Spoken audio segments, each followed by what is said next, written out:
Je suis le bon berger qui donne sa vie pour ses brebis.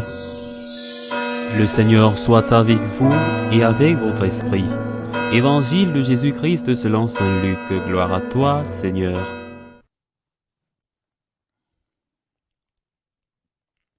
En ce temps-là, parmi les disciples, le Seigneur en désigna encore 72, et il les envoya deux par deux en avant de lui, en toute ville et localité où lui-même allait se rendre. Il leur dit, « La moisson est abondante, mais les ouvriers sont peu nombreux.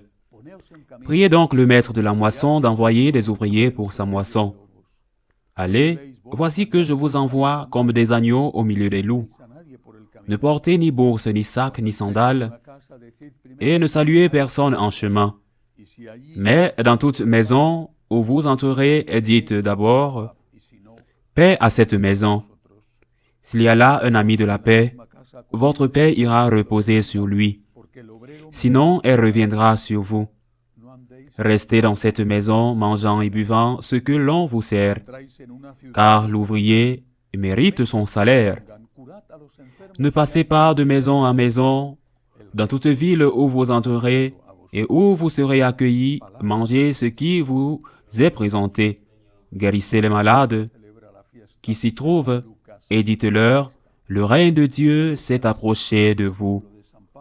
Acclamons la parole de Dieu. Louange à toi, Seigneur Jésus. L'Église célèbre aujourd'hui la fête de Saint Luc, l'évangéliste. Saint Luc, disciple de Saint Paul, disciple bien-aimé de Saint Paul, qui lui fut fidèle jusqu'au bout.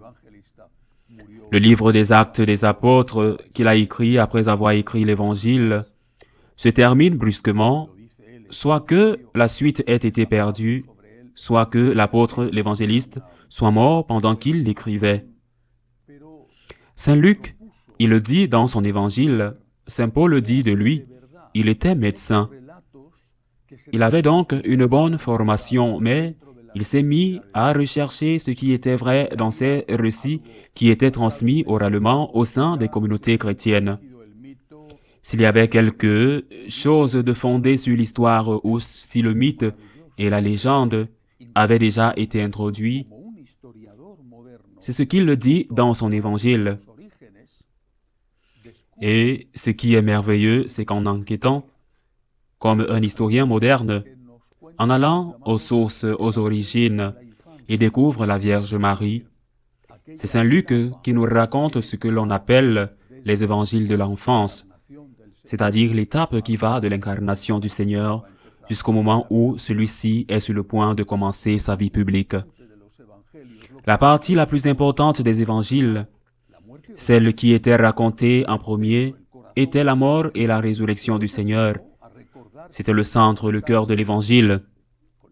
Puis les paraboles de Jésus, les enseignements du Seigneur, ces miracles commençaient à être rappelés et racontés avec cette tradition orale. Enfin, on racontait aussi l'histoire originelle, c'est-à-dire comment notre Seigneur était né. C'est là qu'il enquête surtout. Mais c'est l'œuvre exclusive de Saint Luc. C'est à lui que nous devons le récit du Magnificat. Nous ne remercierons jamais l'Esprit Saint d'avoir inspiré à ce médecin Saint Luc cette histoire, cette recherche pour découvrir et nous apporter ce récit. Mon âme exalte le Seigneur. Mon âme proclame la grandeur du Seigneur. Lui, Saint Luc, écrit ceci. Il a entendu de la Sainte Vierge, ou il a entendu de Saint Jean, ou il a entendu de quelqu'un qui était avec Marie. Mon âme proclame la grandeur du Seigneur. Mon esprit se réjouit en Dieu mon Sauveur. Il ne fera que méditer le Magnificat. Il nous introduit d'une manière merveilleuse dans l'âme de Marie, qui est la principale, la première, la plus grande disciple de son Fils. Mais c'est aussi elle qui nous raconte, avant le Magnificat, comment sa cousine Élisabeth la salue lorsqu'elle arrive pour l'accompagner dans les semaines dans les mois qui précèdent l'accouchement. Comment se fait-il que la mère de mon Seigneur vienne jusqu'à moi? Et tout cela est écrit par ce bienheureux évangéliste, Saint Luc, qui nous dit comment, dès le début, l'humanité a été la porte qui s'est ouverte pour pouvoir accueillir et avoir la foi. C'est lorsque nous sommes conscients de notre petitesse que nous pouvons nous rendre compte de l'amour de Dieu, de l'amour infini de Dieu, de l'amour immérité de Dieu, parce qu'il a remarqué la petitesse de sa servante. Et si la Vierge dit cela d'elle, qu'elle était l'Immaculée, que pouvons-nous dire de nous-mêmes? Comment se fait-il que la mère de mon Seigneur vienne jusqu'à moi? Comment se fait-il que je puisse communier? Comment se fait-il que je puisse recevoir les sacrements? Comment se fait-il que je puisse recevoir le pardon de Dieu? Comment se fait-il que je n'ai pas droit à tant d'amour? Comment se fait-il que je puisse recevoir le pardon de Dieu? Comment se fait-il que je n'ai pas droit à tant d'amour? Comment se fait-il que je puisse recevoir le pardon de Dieu? C'est un don qui demande de l'action de grâce. L'humilité ouvre la porte à la foi, et l'humilité et la foi ouvrent la porte à la réponse de la vie, l'action de grâce. Marie nous enseigne que le Seigneur fait de grandes œuvres pour les humbles, à travers les humbles. Le Seigneur fait de grandes œuvres à travers les personnes reconnaissantes.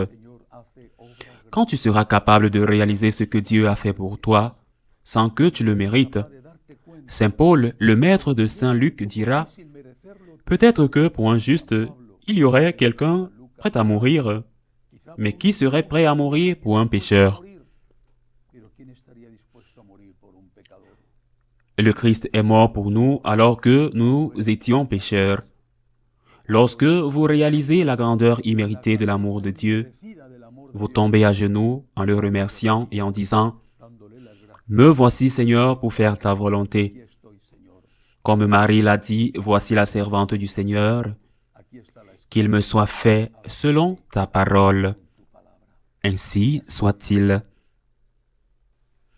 Chaque année, les franciscains de Marie invitent ceux qui veulent approfondir la spiritualité de la gratitude à les rejoindre dans les écoles de gratitude où l'on reçoit une direction spirituelle, une spiritualité aussi, une formation large, 4 ans de catéchèse sur le catéchisme, 1 an de spiritualité, 5 ans de Bible, 1 an d'apologétique, 5 ans d'histoire de l'Église. C'est une invitation que nous lançons chaque année, mais tous les 2 ans, cette invitation a une caractéristique particulière, et c'est ce qui correspond à cette année. Je veux dire que tous les 2 ans, nous invitons les gens à se consacrer au Sacré-Cœur de Jésus et au cœur immaculé de Marie. Et pourquoi tous les 2 ans? Parce que c'est une consécration dont la préparation dure 14 mois. C'est une via lucis, pas un chemin de croix. Les 14 stations du chemin de croix, mais 14 stations de lumière. Une via lucis, parce que nous pensons que quelque chose d'aussi important que de se consacrer au Seigneur et à la Vierge, il faut la méditer, la pratiquer, la mettre en pratique petit à petit, afin qu'elle nous pénètre, non pas comme une pluie torrentielle, mais comme la pluie douce et tendre qui pénètre la terre et la fertilise. C'est pourquoi, cette année, nous invitons ceux qui veulent participer à cette consécration au cœur sacré à nous écrire. Cela se fait au sein de cette famille spirituelle, la famille de la gratitude. Tout ce que j'ai fait, tout ce que j'ai dit sera reçu dans les écoles de gratitude. Et à la fin, dans 14 mois, si Dieu le veut, en décembre de l'année prochaine, cette consécration aura lieu. J'entends souvent des plaintes. Tout va mal, la politique, l'économie, la société, l'Église. Des plaintes et des plaintes. Et à quoi cela sert-il? Ce qu'il faut, ce n'est pas se plaindre, ce qu'il faut, c'est dire au Seigneur, me voici, Seigneur, je compte sur ta grâce et ton aide, compte sur moi. Je veux me consacrer à toi pour t'être utile. Me voici, Seigneur. Ordonne, Seigneur, que ton serviteur écoute. Je suis ici, prêt à faire ta volonté. J'invite ceux qui veulent se consacrer à nous écrire et à entrer dans une école de gratitude et à participer à ce programme de consécration. Ainsi soit-il.